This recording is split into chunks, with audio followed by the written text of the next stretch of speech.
So if you go to slide your tandems and you hear a giant air leak and maybe your pins won't pull, most likely the problem is this rubber tube that runs across between your slider pins here. That's what contracts to pull your pins out so you can slide your tandems. We're going to replace this one today. It's got a giant air leak in it, and this is the front tube. I already replaced the rear one because it was looking a little sketchy here, and figured to make a video replacing this one. Really all we have to do is pull that bolt out right there. That's going to be the easy part.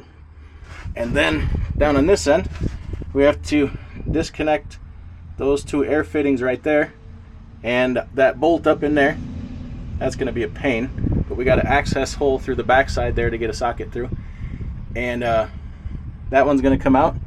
We'll take a look at it, see if we can find the hole in it, and show you the next step. So here's my old tube. Can't find a hole where the leak was. I suspect it might have been leaking out the end here, but it's hard to tell. It was definitely leaking on this end, the passenger side.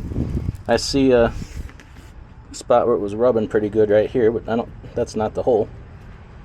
But anyway, got this out. So you need 9/16 to take the end bolts out and 5/8 to take the fittings off this air fitting here.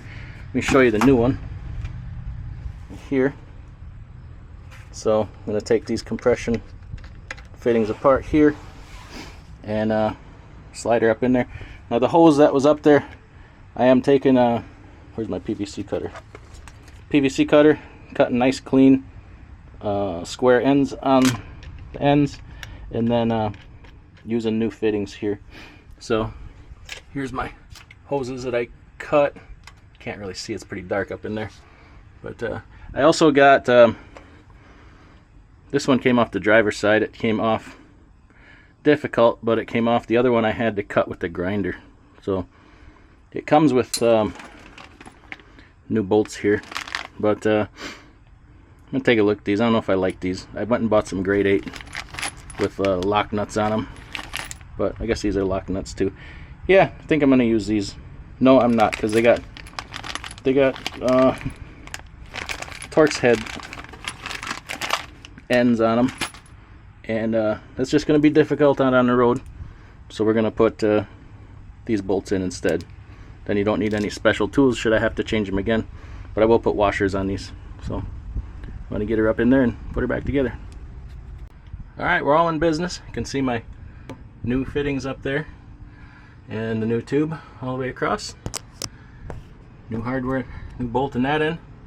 So what I'm going to do is supply air to the trailer to fill up the air tank good, and then gonna shut the truck off and pull the pin here, and I'll just sit down here and make sure the pins pull, see if everything leaks, or see if anything leaks rather.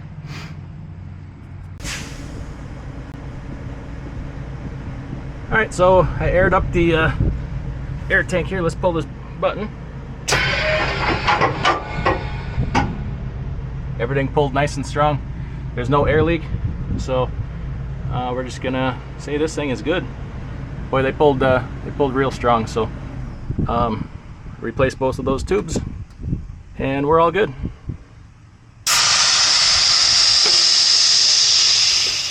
All right, like this kind of thing, hit the like button, subscribe, and check out the description below in the pinned comment for some additional good trucking information.